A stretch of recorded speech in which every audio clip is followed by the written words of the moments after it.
तो हेलो दोस्तों, आपको आज की क्लास में फिर से मैं एक बार फिर से स्वागत करता हूं। और दोस्तों आज हम पढ़ेंगे पॉलिटेक्निक एंट्रेंस एग्जाम 2021 मैथ में रैखिक तथा द्विघात समीकरण। पहले हम लोग जानेंगे लीनियर, अंग्रेजी में से हम लीनियर बोलेंगे, और द्विघात समीकरण को हम क्वाड्रेटिक इक्वेशन बोलते हैं। द्विघात क्वाड्रेटिक और समीकरण को इक्वेशन हम बोलते हैं। तो आज हम पढ़ेंगे लीनियर एंड क्वाड्रेटिक इक्वेशन। सबसे पहले हम लोग जानेंगे रैखिक समीकरण क्या होता है, और रैखिक समीकरण जानने के बाद फिर हम लोग आगे बढ़ेंगे, द्विघात समीकरण की तरफ बढ़ेंगे। ठीक है, बात समझ में आ रही? और ये जो रैखिक समीकरण है बहुत ही सिंपल सा होता है, और ज्यादातर आपको क्या करेगा, क्वेश्चन देगा सरल करने के लिए समीकरण को। ठीक है, ओके। तो आप लोग फटाफट पेन कॉपी लेकर बैठा करिएगा साथ में। तो यहाँ पर हेडिंग आप लोग डाल लीजिएगा कि रैखिक समीकरण क्या होता है। तो पहला हेडिंग आपका आ जाता है रैखिक समीकरण। ठीक है, रैखिक समीकरण जिसे हम इंग्लिश से क्या बोलेंगे, लीनियर इक्वेशन।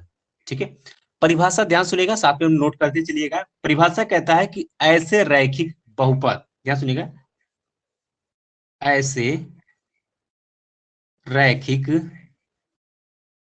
बहुपद जिनमें अज्ञात चरों की संख्या एक हो, उसे एक चर वाली रैखिक समीकरण तथा दो अज्ञात चरों की समीकरण को दो चर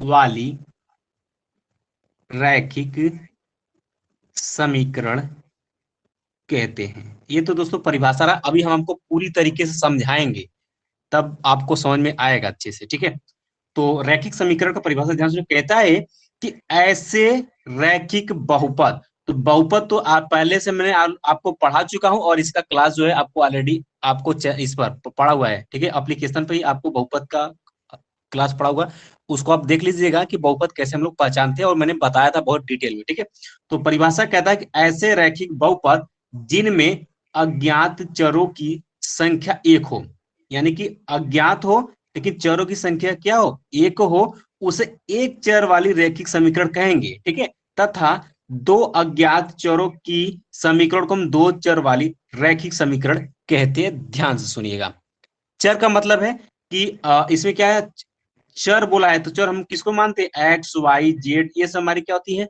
चर होती है। गिनती में जैसे 1 2 3 4 5 ये सब हमारे क्या होते हैं, अचर होते हैं। आपने छोटे छोटे क्लासों में पढ़ा होगा। ठीक है, तो वही बात यहाँ पर बोल रहा है। ठीक है, ध्यान सुनेगा, एग्जाम्पल लेते हैं हम यहाँ पर, एग्जाम्पल लेते हैं। और पहला एग्जाम्पल ध्यान सुनेगा, कहता है किसी संख्या के दोगुने में से, क्वेश्चन कहता है किसी संख्या के दो गुने में से 3 घटाने पर अंतर जो है, अंतर 20 प्राप्त होता है। तब हम उस समीकरण को क्या बोलेंगे, तब वो समीकरण क्या बनेगा, ध्यान सुनेगा। तब वो समीकरण कैसे बनेगा, ध्यान सुनेगा। ये कहता है किसी संख्या के, तो मान लेते कि वह चर मान लेते वो अज्ञात, देखिए यहाँ क्या, किसी संख्या, यहाँ पर कोई संख्या यहाँ ज्ञात नहीं है, तो क्या है हमारा, अज्ञात है। ठीक है, वो संख्या क्या है हमारी, अज्ञात है। और जो क्या किसके लिए बोल रहा है, चर के लिए। ठीक है, अज्ञात हमारा चर है, तो यहाँ पर मान लेते कि वो अज्ञात चर संख्या क्या हमारी, एक्स है। ठीक है, एक्स है, आप वाई भी लिख सकते हैं। ठीक है, और कहता है कि किसी संख्या के दो गुने, यानी कि ये जो हमने अज्ञात संख्या माना हुआ है एक्स, इसका दो गुना यानी कि 2x। ठीक है, दोगुने में से 3 घटाने पे, यानी कि 2x माइनस 3 में से घटाने पर, देख सकते हैं अंतर बोला है, घटाने पर 20 प्राप्त होता है, यानी कि बराबर कर सकते हैं 20 प्राप्त होता है। अब ये दोस्तों जो ये समीकरण प्राप्त हुआ है, इसी को हम, इस समीकरण को हम क्या कहेंगे, एक चर वाली, ध्यान सुनिए, इसको हम बोलेंगे क्या, एक चर वाली रैखिक समीकरण। इसको क्या बोलेंगे, एक चर वाली रैखिक समीकरण। पहचाने कैसे दोस्तों, ध्यान सुनिएगा। अब सिंपल सी बात, ये तो पूरा डिटेल में मैंने बताया, सिंपल सा पहचानेंगे कैसे। अगर आपको इक्वेशन दे रखेगा, आपको इक्वेशन दे दिया है, अगर इसमें सिर्फ एक्स ही है, इस समीकरण में सिर्फ क्या है, एक्स ही है, तो उसे हम क्या बोलेंगे, एक चर वाली रैखिक समीकरण। अगर इसके साथ साथ एक्स के साथ साथ इसमें वाई भी आ जाता, इसमें वाई भी आ जाता, तो हम कहते हैं कि देखिए, एक तो ये चर तो था, एक्स था, और दूसरा चर इसमें क्या आ गया, वाई भी आ गया। तो एक चर ये हो गया, एक चर ये हो गया, तो इसको क्या नाम दे देंगे, दो चर वाले रैखिक समीकरण। ठीक है, दो चर वाले रैखिक समीकरण। अब दोस्तों ध्यान सुनिएगा, अब हमें कमेंट करके एक क्वेश्चन हम आपको देते हैं, कमेंट करके हमें फटाफट आंसर दीजिएगा। क्वेश्चन कहता है कि निम्न में से कौन सा एक चर वाली रैखिक समीकरण है, एक चर वाली रैखिक समीकरण है, या फिर दोस्तों हम यहाँ पर ये एक को हटा देते हैं, सिर्फ चर वाली समीकरण बतानी है, जिसमें कि आपका कोई भी हो सकता है। ठीक है, उसमें कोई भी हो सकता है, जैसे कि उसमें आपका एक्स भी हो सकता है, वाई भी हो सकता है, सिर्फ आपको चर में पहचाननी है। ठीक है, चार ऑप्शन आपको मिलता है। पहला समीकरण आपको दिया हुआ है, पहला समीकरण आपको दिया एक्स प्लस वाई बराबर के 3, दूसरा दिया हुआ है 2x² प्लस के 3x बराबर के 6, और ये तीसरा ऑप्शन आपको दिया हुआ है, यहाँ पर मान लेते 4x, ठीक है, 4x माइनस 3 इक्वल टू के 30 दिया हुआ है। ठीक है, और चौथा ऑप्शन आपको इसमें दिया हुआ है, चौथा ऑप्शन आपको इसमें दिया हुआ है, ठीक है, चौथा ऑप्शन आपको इसमें दिया हुआ है कि 5x प्लस 6, और यहां पर मान लेते हैं कि 5y² प्लस 5x प्लस 6, इतना ही दिया हुआ, इक्वल टू क्या है, 0, ये दिया है। और इसमें बताइए कौन कौन से इसमें क्या है, आपके चर वाले समीकरण है। कमेंट करके बताइए एक बार, हम जानना चाहते हैं ताकि आपकी कमियां समझ सके कि कहां पर आपको प्रॉब्लम आएगी। ठीक है,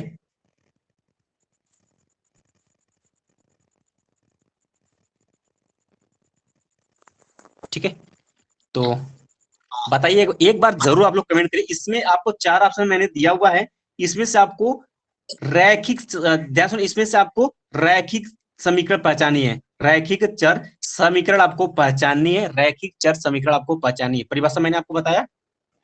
ठीक है, अब बताइए, आपको सिर्फ पहला दूसरा तीसरा इसमें से कौन कौन से हैं उसको ही आपको कमेंट करना है। ठीक है, चलिए देखते हैं इसको फिर से, देखिएगा ध्यान से।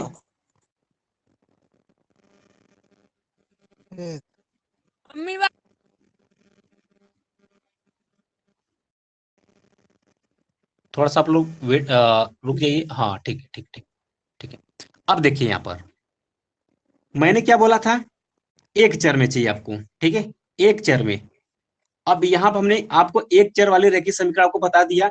अगर मैंने बताया था अगर एक्स और वाई दोनों साथ में आ जाएगा तो उसे हम दो चर वाले समीकरण, रैखिक समीकरण बोलेंगे।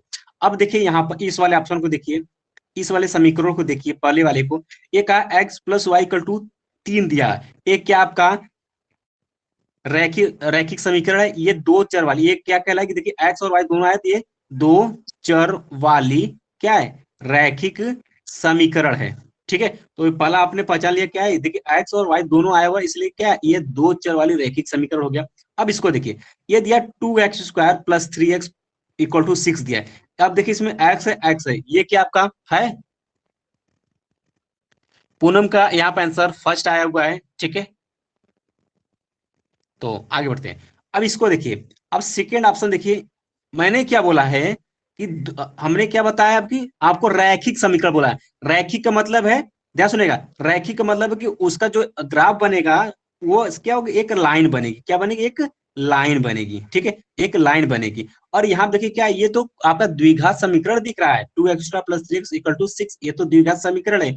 ये आपका न तो एक चर वाला रैखिक समीकरण है, न ही दो चर वाला रैखिक समीकरण, ये तो क्या है, आपका द्विघात समीकरण है। क्योंकि दोस्तों ध्यान सुनिएगा, यहाँ पे एक नोट पॉइंट आप लोग लिख लीजिएगा, अगर आपसे रैखिक समीकरण पूछता है, चाहे एक चर वाला हो या दो चर वाला हो, उस पर आपका ये जो स्क्वायर होता है ये होना नहीं चाहिए, यानी कि एक से घात ज्यादा। देखिए अगर देखिए यहाँ पर अगर एक्स प्लस वाई है, अगर यहाँ पर स्क्वायर कर देंगे तो ये कैंसिल हो जाएगा, ये द्विघात समीकरण में दूसरा समीकरण आ जाएगा। ठीक है, और यहाँ पे अगर ये यहाँ पे 1 है, यहाँ पर 2 कर दे देंगे तो भी नहीं होगा। मतलब कि एक से ज्यादा, ध्यान सुने, इस पर घात जो है अगर एक से ज्यादा हुआ किसी पर भी, तो वह हर हाल में आपका रैखिक समीकरण नहीं होगा। ठीक है, ये बात नोट कर लीजिएगा। इसी तरीके से अगला बताइए, देखिए अगला क्या है, 4x-3 = 30 दिया हुआ है, यानी कि आपका क्या है, रैखिक समीकरण ये है, यह एक चर वाला रैखिक समीकरण है। ठीक है, अब इसको बताइए, अब अगला दिया हुआ है कि 5y² + 5x + 6 = 0, ये बताइए। तो ये देख सकते हैं ये क्या है, y का यहाँ क्या स्क्वायर आ गया है और यहाँ 5x है। ठीक है, लेकिन यहाँ पे ये स्क्वायर आ गया तो ये आपका रैखिक समीकरण नहीं होगा। क्या होगा, यह रैखिक समीकरण आपका नहीं होगा। बात क्लियर होगी, बात राइट। ठीक है, कमेंट की तरफ बढ़ते हैं, अगर कहीं प्रॉब्लम आ रही तो जरूर बताइए हमें। ओके, तो यहाँ पर प्रशांत का कमेंट आ रहा है कि सर वीडियो नहीं दिख रहा है। तो क्या आप सभी को वीडियो नहीं दिख रहा है या फिर ओनली प्रशांत को नहीं दिख रहा है, एक बार आप लोग कमेंट करिए।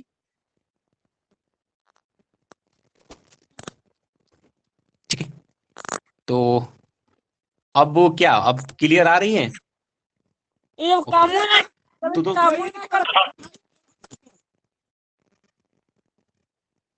भाई आप लोग माइक जो है वो आप क्या करो, क्योंकि अगर आप अकेले में बैठ के पढ़ो तो बात ठीक है, बट थोड़ा सा अगर शोरगुल हो रहा होगा तो यहाँ पे प्रॉब्लम होती है। ठीक है,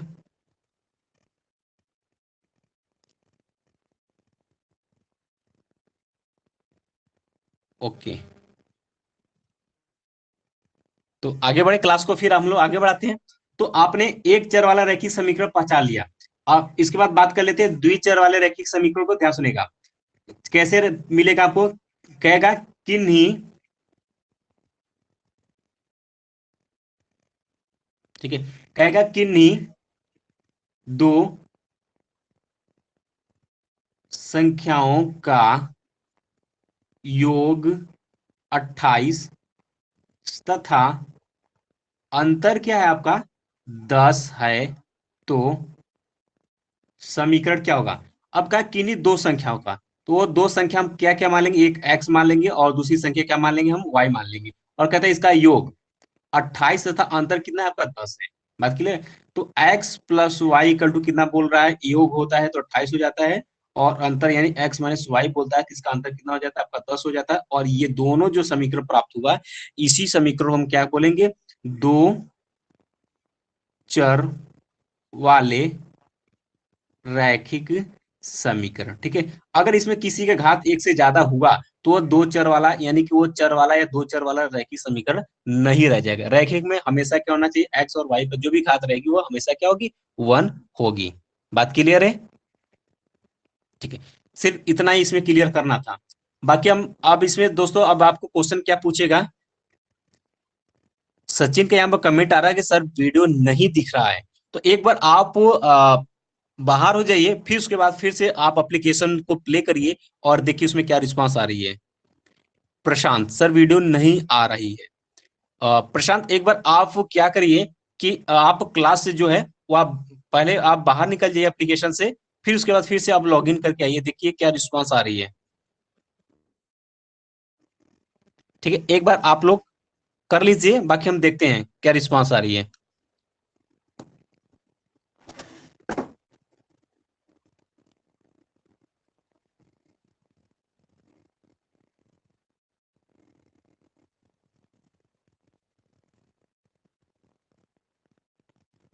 आ जाइए एक बार फटाफट आप लोग फिर से लॉग इन हो जाइए एप्लीकेशन में, फिर हम क्लास को आगे बढ़ाते हैं। आप बताइए इसके बाद क्या रिस्पांस आ रही है आप लोगों की।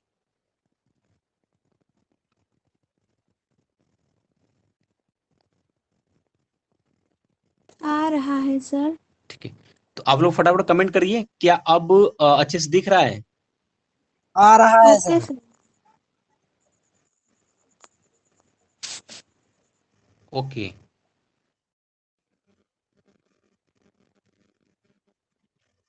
ठीक है, आप लोग चैट में मैसेज कर दीजिए।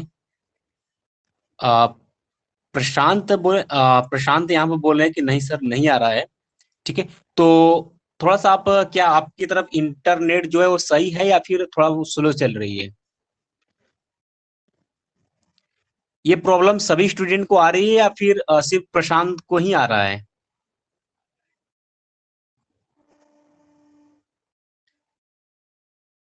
ओके, सचिन बोल रहे हैं कि अब क्लियर आ रही है। ठीक है, राइट है। थोड़ा सा इसका हम क्वालिटी जो है वो डाउन करते हैं ताकि यस सर राइट कोई है प्रॉब्लम हो।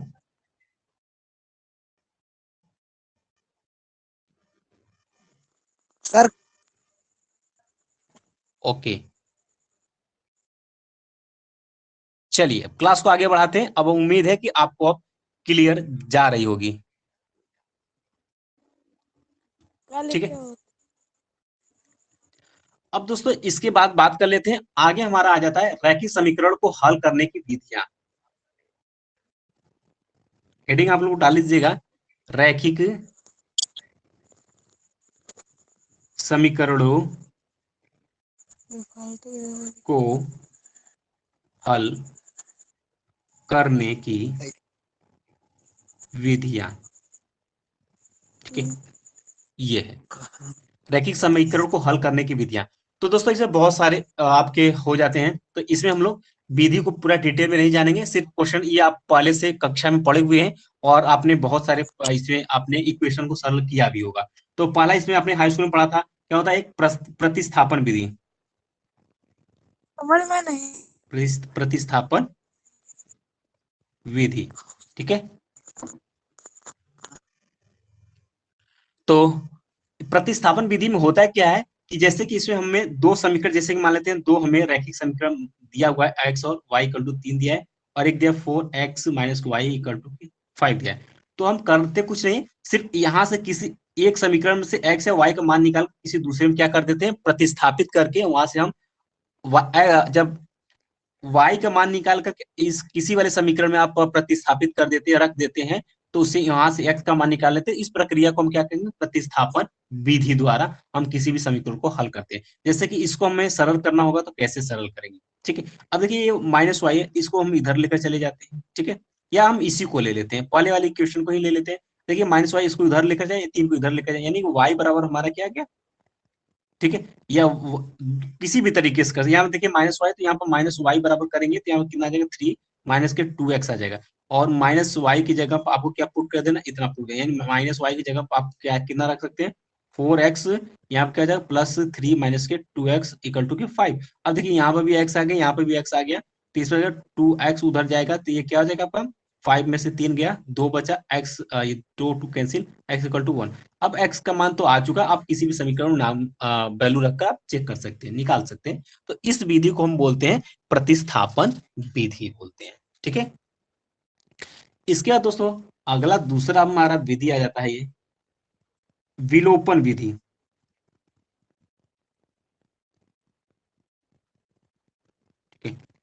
विलोपन विधि को ध्यान समझिएगा। विलोपन विधि में होता क्या है कि जैसे कि हमें दो रैखिक समीकरण दिया हुआ, मान लेते हैं एग्जांपल के तौर पर समझिए आप लोग, जैसे कि 11x माइनस के 5y प्लस 61 इक्वल टू के 0 दिया हुआ है, ठीक है। और यहाँ क्या दिया है, 3x माइनस के 20y माइनस 2 इक्वल टू के 0। अब ध्यान समझिएगा, अब इसको हम प्रतिस्थापन विधि से सरल नहीं कर सकते, ठीक है। इसको हम प्रतिस्थापन विधि से सरल नहीं कर सकते हैं। तो अब इसको सरल करने के लिए, जोड़ने घटाने के दो तरीका है। अब इसमें देखिए क्या, यहाँ पे देखिए माइनस 20y है, यहाँ पर भी हमें 20 बनाना है, तो अब कैसे बनेगा, तो सिंपल सी बात है, इस वाले में हम कितने से गुणा करेंगे, ठीक है, इस वाले में हम कितने से गुणा करें, यानी कि दोनों का हम एलसीएम ले लेंगे। या फिर हम इस तरीके से कर सकते हैं, इसमें जो है वो 20 से गुणा कर देंगे और इसमें जो है वो हम 5 से गुणा कर देंगे, और जो नया समीकरण बनेगा उसको हम जोड़ देंगे या घटा देंगे, तो वहां से कैंसिल होगा, एक्स का मान आ जाएगा। फिर एक्स का मान किसी भी समीकरण आप पहला या दूसरे में आप पुट कर दीजिएगा। तो इस विधि को हम क्या बोलते हैं, विलोपन विधि बोलते हैं, ठीक है। जिसमें कि हम क्या करें कि समीकरण को संतुष्ट कराने के लिए, यानी कि एक्स या वाई का मान को बराबर करने के लिए हम उसमें किसी संख्या से क्या करते हैं, गुणा करते हैं। तो इस विधि को हम क्या बोलते हैं, विलोपन विधि बोलते हैं, समझ गए। रोहित के कमेंट यहाँ पर आ रहा था कि सर एनडीए की तैयारी कब से करवाएंगे, ठीक है। तो रोहित देखिए एनडीए की जो तैयारी के लिए है वो बातें सिलसिला चल रही है, और देखिए उम्मीद रहेगी कि जुलाई के लास्ट से शुरू कर दिया जाए। अगर जुलाई में आपकी क्लासेस नहीं चल पाती हैं किसी वजह से, तो अगस्त से आपकी क्लासेस रेगुलर एनडीए की चलेगी, ठीक है। इस बात को आप मान लीजिएगा, और साथ में आप प्रिपरेशन करना चाहते हैं तो आप किसी भी बुक से आप करते रहिएगा। बाकी अगर जुलाई में आपकी क्लासेस नहीं चल पाती है तो अगस्त से रोजाना आपकी क्लासेस चलेगी, क्योंकि अभी हमारे पास समय है, ठीक है। उसके बाद क्योंकि हमारा 14 नवंबर को एग्जाम होने वाला है, तो हमारे पास 2-3 महीने हैं, तो उसमें हम लोग अच्छा सा कवर कर सकते हैं। ठीक है। पॉलिटेक्निक का कब होगा सर पेपर?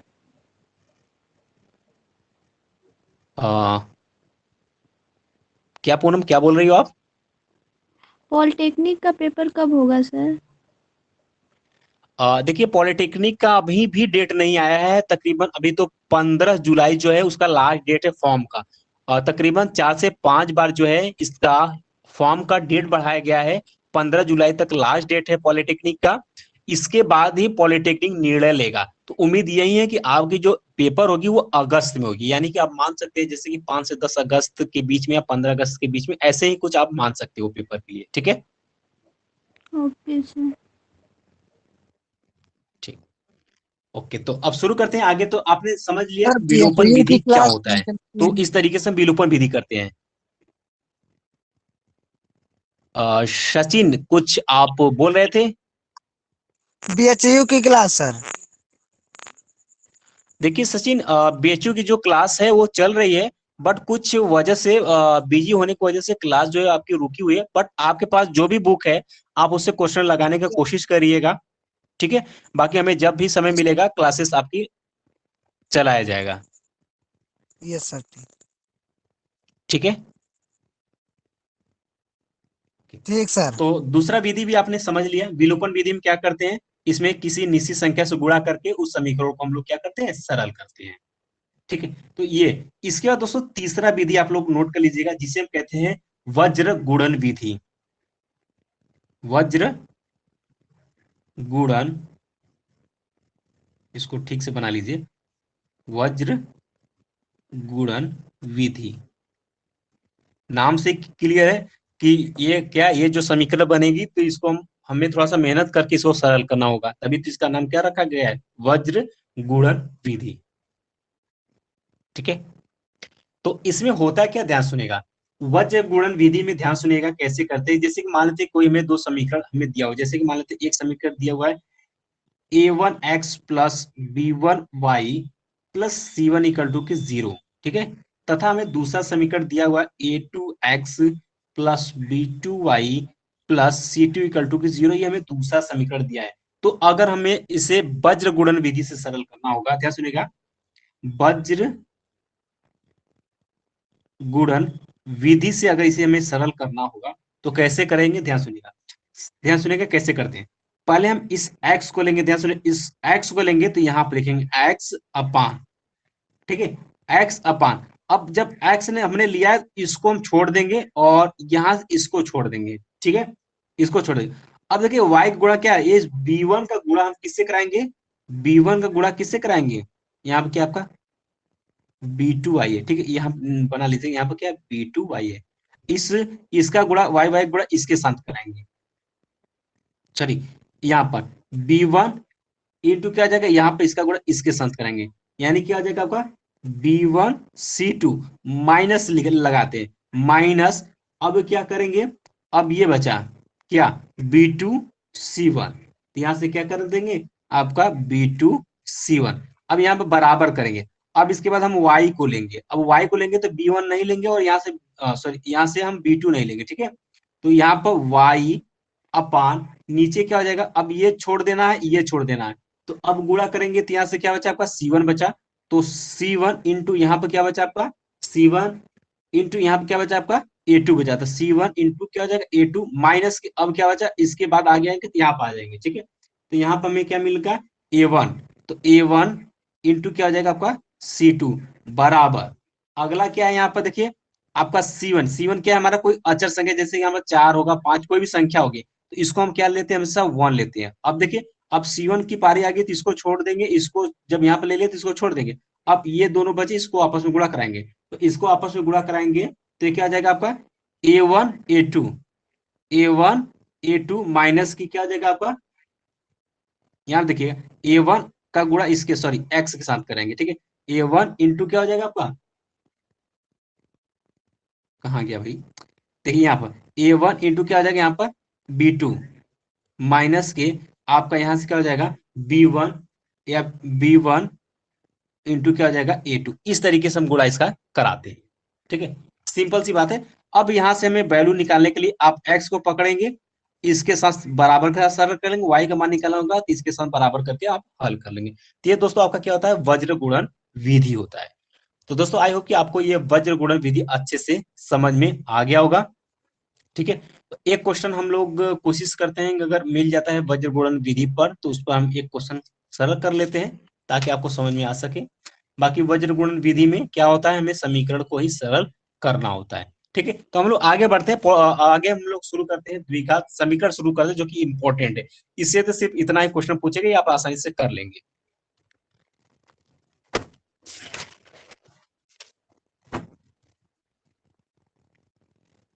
ठीक है, तो आप लोग हेडिंग डाल लीजिएगा द्विघात समीकरण। द्विघात समीकरण मोस्ट इंपॉर्टेंट हेडिंग है। ठीक है, ठीक है, मोस्ट इंपॉर्टेंट ये आपका हेडिंग है। इससे अभी हम आपको पढ़ाएंगे और क्वेश्चन दिखाएंगे कितना क्वेश्चन पूछे जा रहे हैं। ठीक है, और ये आपका बहुत ही इंपॉर्टेंट आपका ये पॉइंट होता है द्विघात समीकरण।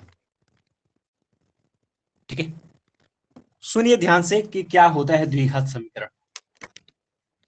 द्विघात समीकरण कहता है कि अगर हम मान लेते हैं कि माना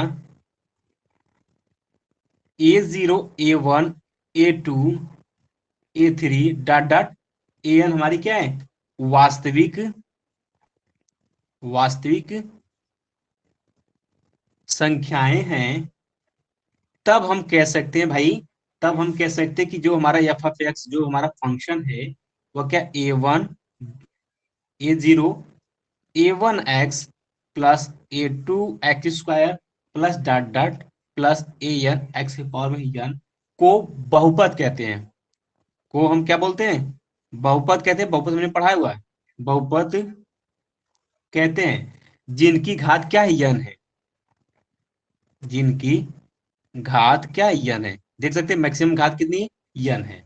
ठीक है, तथा तथा F of X equal to के अगर हम जीरो को बहुपद समीकरण कहते हैं, को बहुपद समीकरण अगर हम कहते हैं तो हम यहां से कह सकते हैं कि यदि बहुपद समीकरण की घात अगर दूर रहती है तो अब यहां से हम कह सकते हैं कि यदि बहुपद समीकरण की जो घात है वो अगर क्या हो जाती है, दो है, दो हो जाती है, तो इसे हम क्या कहते हैं, तो इसे हम क्या कहते हैं भाई, द्विघात समीकरण बोलेंगे। इसे क्या बोलेंगे, द्विघात समीकरण कहते हैं।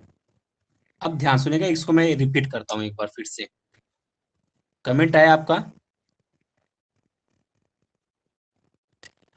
रोहित का कमेंट आ रहा है सर मॉर्निंग में बीएचयू क्लास ले, कोशिश रहेगा कि रोहित आपकी क्लास चलाया जाए। ठीक है, अब इसको परिभाषा को ध्यान सुनेगा, मजा आ जाएगा एकदम द्विघात समीकरण में। कहता है कि मान लेते हैं कि माना हमारा क्या a1 a0 a1 a2 data en हमारे क्या वास्तविक संख्या है। वास्तविक संख्या आप लोग भली बात चीज जानते हैं, जैसे कि 1 2 3 4 5 6 ये हो गया। ठीक है, ये हमारी वास्तविक संख्या है। तब अगर कोई हमें फलन दिया हुआ है, फंक्शन दिया हुआ है, ठीक है सम, या फिर हम कहते हैं कि कोई हमें क्या ये हमारा बहुपद है, देख सकते हैं कि a0 plus a1 x plus a2 x का डाटा कितना plus an x power n को हम बहुपद कहते हैं। बहुपद हम पिछले क्लास में हमको बताए हुए हैं। ठीक है, इसे क्या बोलेंगे, बहुपद कहते हैं जिनकी घात क्या है, एक्स है, सॉरी जिनकी घात क्या है, n है। देख सकते हैं मैक्सिमम घात कितनी है आपकी, n है।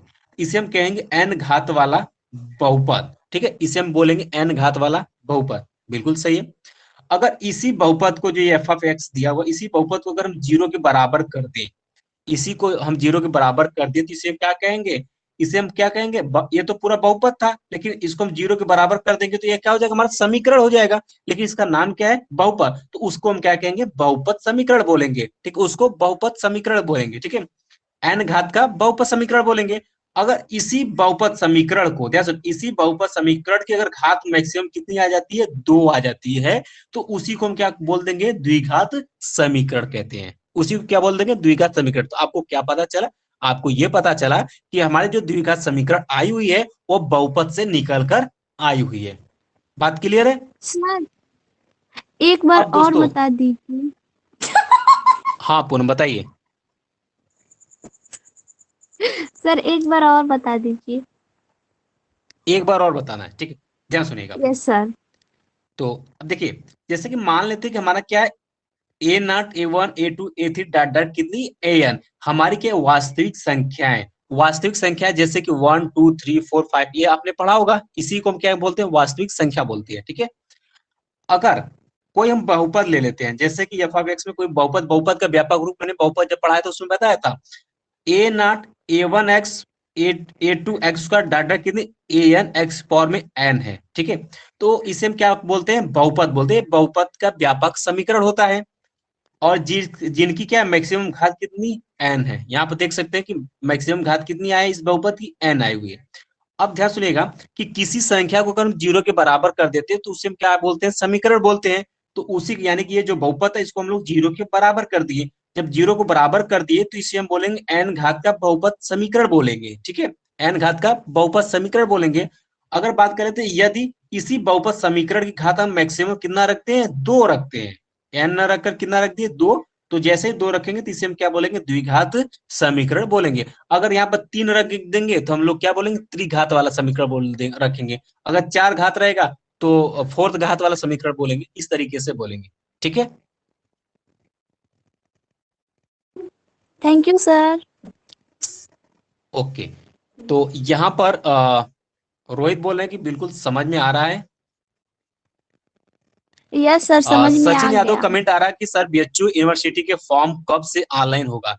तो देखिए, ये बीएचयू का एंट्रेंस एग्जाम का जो फॉर्म अभी तक नहीं निकल कर आ रही है, ये आपकी जो नई शिक्षा नीति आने वाली है, इसी की वजह से जो है आपका यहाँ पर अभी तक बीएचयू के द्वारा आपका फॉर्म नहीं निकला हुआ है। और जैसा कि कल के पेपर में आपने पढ़ा होगा कि जो हमारे केंद्रीय मंत्री थे उनका ट्रांसफर हो चुका है, अब नए हमारे मंत्री आए हुए हैं। तो हमें लगता है कि अब प्रक्रिया जो होगी वो बहुत जल्द से जल्द प्रक्रिया यहाँ पर होगी, और उम्मीद है कि आपके जुलाई के लास्ट के आसपास आपकी वैकेंसी, सॉरी, आपकी यहाँ पर बीएचयू की फॉर्म निकल जाएगा, ठीक है। इतना आपने समझ लिया। अब यहाँ पे दोस्तों एक हेडिंग डाल लीजिएगा, अगर आपसे कोई पूछता है कि द्विघात, भैया द्विघात तो आपने बता दिया कि द्विघात इसे कहते हैं। अब द्विघात,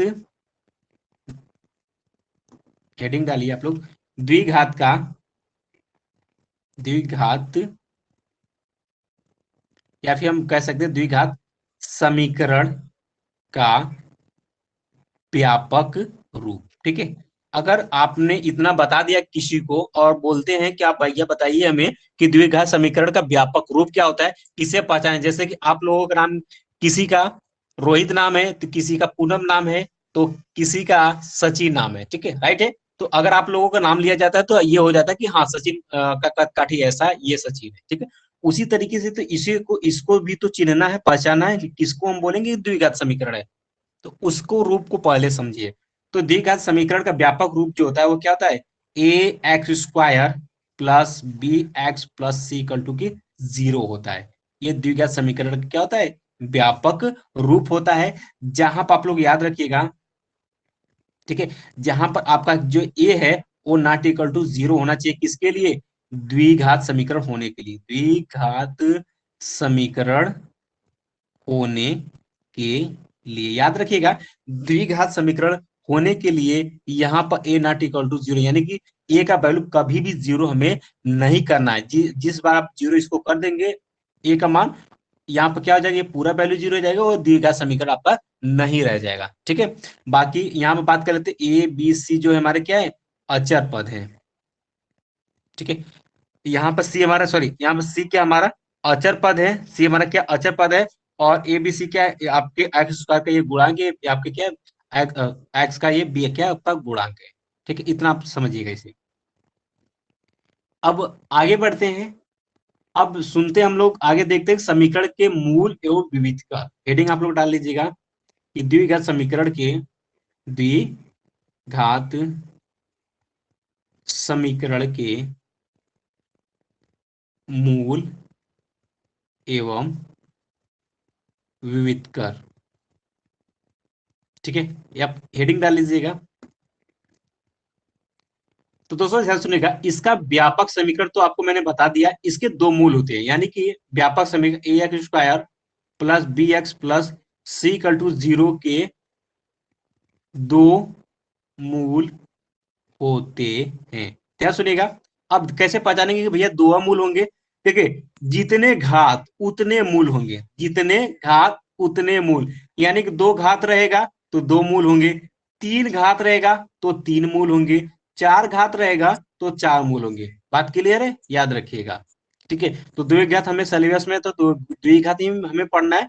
तो द्विघात है तो इसमें क्या होंगे, दो मूल होंगे। तो वो मूल मान लेते हैं कि हमारा क्या है, मानने को अक्सर क्या मानते हैं हम लोग, माना एक मूल क्या हमारा, एक मूल हम लोग मान लेते हैं क्या, अल्फा है, और दूसरा मूल मान लेते हैं क्या हमारा, बीटा है। तो इस मूल का वैल्यू होता है, ध्यान सुनेगा, वो होता है आपका अल्फा इक्वल टू क्या आपका आता है -b प्लस अंडर रूट में बी स्क्वायर माइनस के 4ac अपान के क्या होता है 2a, और बीटा यानी दूसरा मूल बराबर क्या हो जाएगा -b, यहाँ पे प्लस है तो इस बार क्या हो जाएगा आपका माइनस अंडर रूट में बी स्क्वायर माइनस के 4ac अपान के 2a।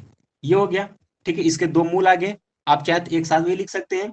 और जहां, याद रखिए जहां पर आपका जो बी स्क्वायर माइनस 4ac आ गया, इस ये बराबर होता है डी के, और इस डी को ही हम क्या बोलते हैं, विवितकर बोलते हैं। क्या बोलते हैं, विवितकर बोलते हैं, डिस्क्रिमिनेंट बोलते हैं। ठीक है, तो इसको क्या बोलते हैं, डी बोलते हैं विवितकर। तो विवितकर का आपको फॉर्मूला याद होना चाहिए, डी बराबर क्या होता है बी स्क्वायर माइनस के 4ac होता है। ठीक है, अब आगे पॉइंट देखते हैं। आपने मूल समझ गए। अब एक पॉइंट और दोस्तों ध्यान सुनिएगा, दूसरा पॉइंट इसमें नोट करिएगा। जब कभी भी आपको द्विघात समीकरण मिल जाए, ठीक है ध्यान सुनिएगा, जब कभी भी मान लेते हैं कि 4x² प्लस 3x प्लस के आपका 5 इक्वल टू 0, ठीक है, इस तरीके से अगर आपको कहीं पर इक्वेशन मिल जाए और उसका क्या है गुणनखंड आप नहीं कर पा रहे हैं, क्या कर रहे हैं, नहीं कर पा रहे, गुणनखंड आप उसका नहीं कर पा रहे हैं, तो उसके लिए एक रामबाण है कि उसका गुणनखंड हो जाएगा और वहां से x का मान भी निकल कर आएगा। तो वो रामबाण याद रखिएगा, उस रामबाण का नाम है श्रीधराचार्य का सूत्र, श्रीधराचार्य का फार्मूला या सूत्र याद रखिएगा। श्रीधराचार्य का फार्मूला सूत्र कहता है x इक्वल टू के -b plus minus under root में बी स्क्वायर माइनस के 4ac अपान के 2a होता है। यहां से आप इसका वैल्यू निकाल सकते हैं, किसका, इस इक्वेशन का। कैसे निकालेंगे ध्यान सुनिएगा। जैसे मान लेते हैं ये समीकरण का अपने गुणनखंड नहीं कर पा रहे हैं, तो समीकरण क्या आपका 4x² प्लस के 3x प्लस 5 इक्वल टू क्या आपका 0। क्लियर बात है। अब इसका तुलना किससे करेंगे, व्यापक समीकरण ax² plus bx plus c equal to के 0 से जब तुलना करेंगे भाई, तो देखिए यहाँ पे भी x, यहाँ पे इसके गुणांक में a है और इसके गुणांक में 4 है, तो a बराबर कितना आ गया आपका 4, और यहाँ पे यहाँ पे b का मान निकालना चाहेंगे तो देखिए x का गुणांक कितना, यहाँ पे b है और यहाँ पे x का गुणांक कितना है आपका 3 है, तो यहाँ पे b बराबर कितना आ गया आपका 3। अब यहाँ देखिए यहाँ पे c है और c की जगह पे यहाँ पे कितना 5 है, तो यहाँ से c इक्वल टू कितना आ गया आपका 5 आ गया, यानी कि आपको a b c का मान निकालना आ गया। अब ये वैल्यू जो है इस समीकरण में पुट कर देंगे, तो x बराबर -b, तो b का मान कितना है आपका 3 है, तो माइनस पहले से, तो ये 3 प्लस माइनस अंडर रूट में b स्क्वायर, यानी कि 3 का स्क्वायर, तो माइनस बी स्क्वायर -4 इंटू ए का मान कितना 4 इंटू सी का मान कितना आपका 5 हो गया। ठीक है, अपान 2a का मान कितना है 4, बस इसी को सरल कर देना है। तो देखिए सरल करें तो x equal to -3 plus minus under root में देखिए 3 3 का 9 माइनस के यहाँ देखिए 4 चौका 16 बचे के 80 अपान नीचे का क्या हो 4 दूना के 8 हो गया। अब देखिए x इक्वल टू कितना आ गया आपका यहाँ से -3 प्लस माइनस अंडर रूट में देखिएगा इसमें से इसको घटाएंगे तो आपका कितना आ जाएगा यहाँ से, ठीक है 71 बचेगा। ठीक है, और ये आप देखिए माइनस है तो ये माइनस रूट में 71 बचेगा, अपन की 8 आ जाएगा। ठीक है, अब देखिए यहाँ पर x का दो वैल्यू प्राप्त हो गया, कौन कौन सा, एक आया x बराबर के -3, ठीक है, प्लस माइनस एक बार प्लस लेंगे तो ये क्या था रूट में -71/8, और दूसरा x का मान कितना आ गया -3 माइनस रूट में -71/8। इस तरीके से करते हैं इसका। तो जहां पर भी आपको गुणनखंड ना आए वहां पे इस त्रिज्याचार्य का फॉर्मूला यूज करिएगा, वहां से आप x का मान निकाल सकते हैं। बात क्लियर है। तो यहाँ पर आपको कोई भी संदेह है तो पूछ लीजिएगा, क्योंकि इंपॉर्टेंट पॉइंट है। रोहित का कमेंट यहाँ से आ रहा है कि सर एनडीए की तैयारी फुल कराइएगा। बिल्कुल, आप लोगों के एनडीए क्लास का प्लानिंग हम बहुत पहले से कर रहे हैं, और ये क्लास आपका जुलाई से अगर नहीं चलेगा तो अगस्त से चलेगा, और इसमें जो क्लासेस होंगे वो मैथ का आपका अलग क्लास चलेगा, और इसके साथ साथ फिजिक्स केमिस्ट्री का अलग क्लासेस चलेगा, और जो आपके हिस्ट्री हो गए, जैसे कि आपके हिस्ट्री यानी कि इतिहास हो गए, जियोग्राफी से भी क्वेश्चन पूछे जाते हैं एनडीए में, तो उनका भी क्लास यहाँ पर चलाया जाएगा। ठीक है, चलिए आगे बढ़ते, तो इतना बात आपको समझ में आ गई। अब अगला पॉइंट ध्यान सुनेगा। ठीक है, अगले पॉइंट की बात करते हैं कि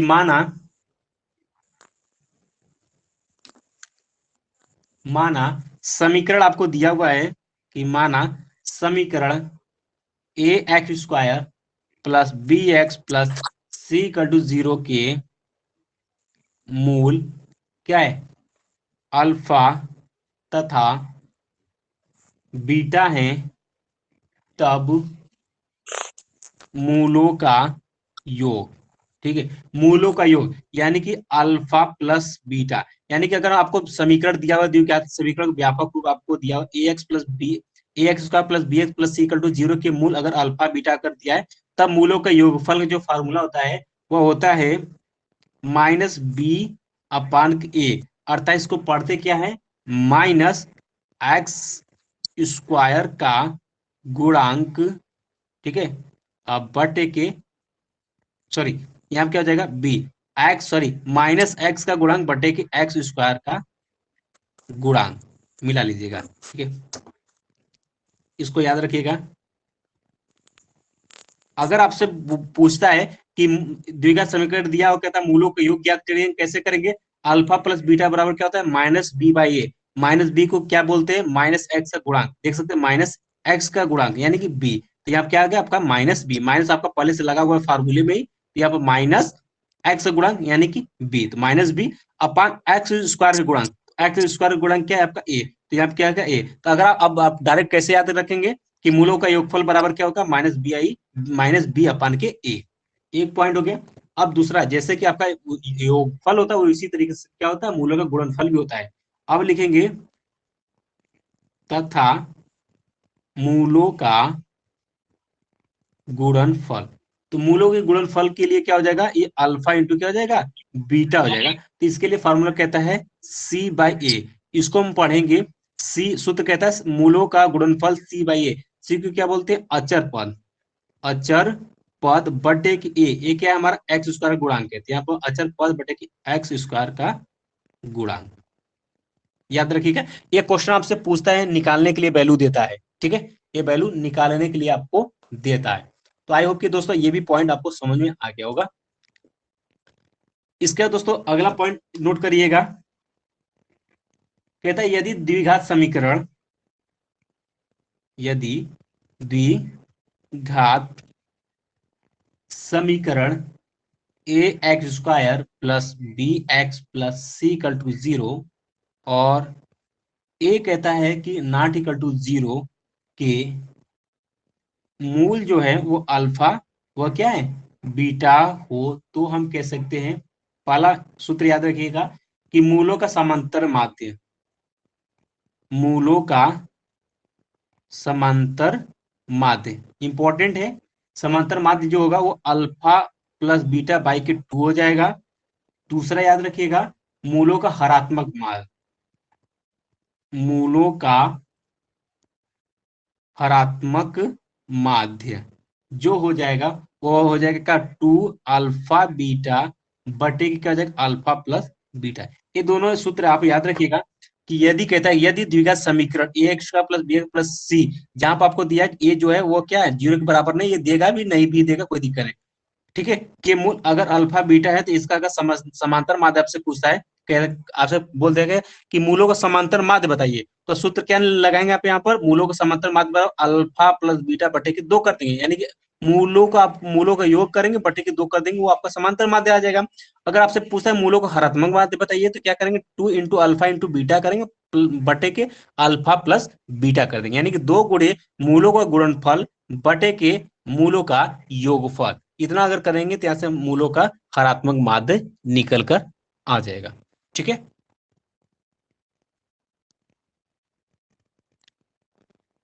तो दोस्तों इतनी बातें आपको समझ में आई कि नहीं, हमें एक बार जरूर कमेंट करके बताइए आप लोग। ठीक है, इसके बाद दोस्तों हम लोग क्वेश्चन की तरफ बढ़ेंगे और जानेंगे जितने हमें पॉइंट हमने आपके साथ डिस्कस किए, इस पर क्वेश्चन तो भी बनता है, क्योंकि क्वेश्चन बगैर आप जितना भी पढ़ लो सब बेकार है।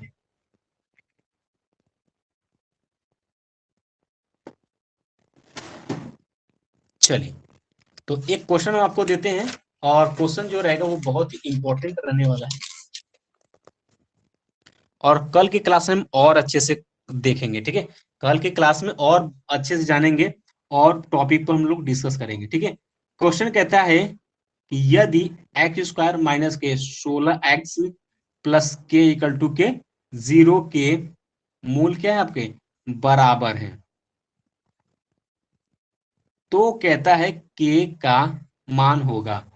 ए ऑप्शन आपको दिया हुआ है 32, बी दिया हुआ है 64, सी दिया हुआ 128 और डी दिया है 256। हालांकि दोस्तों यहाँ पर हमने मूलों की प्रकृति नहीं बताया हुआ है और ये जो क्वेश्चन है मूलों की प्रकृति पर ही लिया गया क्वेश्चन है। ठीक है, तो फिलहाल में समझ लीजिए।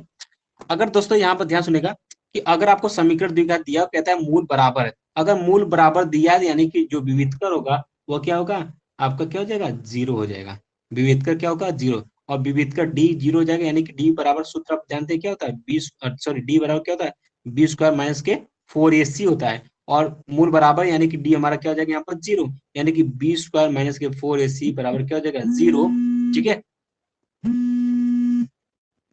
इतना हो जाएगा, तो हम यहाँ से कह सकते हैं कि बी स्क्वायर इक्वल टू क्या हो जाएगा आपका 4ac हो जाएगा। समीकरण आपको दिया हुआ एक्स स्क्वायर माइनस के 16x प्लस के इक्वल टू के 0 दिया हुआ है। ठीक है, तो यहाँ से आप द्विघात समीकरण से तुलना कराएंगे तो ए बराबर क्या है यहाँ पर 1 है, बी बराबर आपका कितना है -16 है, और सी बराबर आपका क्या है के है। वैल्यू सभी को पुट कर दीजिए, बी स्क्वायर यानी कि -16 का स्क्वायर बराबर 4 इंटू ए का मान कितना है 1 इंटू सी का मान कितना है के, यानी कि 4 के इक्वल टू क्या क्या हो जाएगा, माइनस गुड़े माइनस करें कैंसिल प्लस हो जाएगा, यहाँ 16 गुड़े के 16 आ जाएगा। इसको कैंसिल करेंगे 4 चौका 16 और 16 चौका 64, यानी के इक्वल टू कितना आ गया आपका 64 वैल्यू आ गई।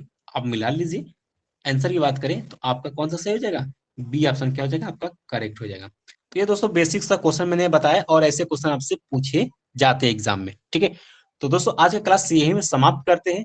बाकी कल इसमें मूलों की प्रकृति, हम लोग द्विघात समीकरण में मूलों की प्रकृति पढ़ेंगे, मूलों के रूप में बीजगणितीय सूत्रों का अनुप्रयोग जो होता है उसको हम आपको बताएंगे, और कुछ महत्वपूर्ण पॉइंट है जो कि आपको जानना चाहिए क्योंकि वो डायरेक्ट आपके क्वेश्चन में यूज होंगे। ठीक है, इतना हम कल के क्लास में डिस्कस करेंगे, फिर हम लोग एकदम अच्छे से इसमें बहुत सारे क्वेश्चन लगाना भी शुरू करेंगे जो कि पॉलिटेक्निक में पूछा हुआ क्वेश्चन है और इंपॉर्टेंट क्वेश्चन है। ठीक है, तो आज की क्लास यहीं पे समाप्त करते हैं। तो सर आप सुबह में क्लास के लिए यहाँ आना। रोहित बोले सर बीएचयू की तैयारी फुल करवाइएगा, कोशिश रहेगी कि आपकी बीएचयू क्लासेस चलाई जाए और समय मिलेगा तो जरूर आप लोगों की क्लास बढ़ाया जाएगा आगे। ठीक है, तब तक अपने से आपको तैयारी अच्छे से करते चलना है। सर सुबह में तो क्लास नहीं आज का क्लास यही चलेगी। समाप्त करते हैं, तो मिलते हैं नेक्स्ट क्लास में। और दोस्तों ये जो क्लास का ये आपको ये रिकॉर्डिंग है, ये आपको 10 या 15 मिनट में आपको एप्लीकेशन पर ही अवेलेबल मिल जाएगा, तो वहां से भी आप चाहते हैं तो दोबारा देख सकते हैं। ठीक है, तो मिलते हैं, तो फिर से आप सभी को एक बार फिर से गुड नाइट, जय हिंद, गुड नाइट सर, जय भारत। जय हिंद।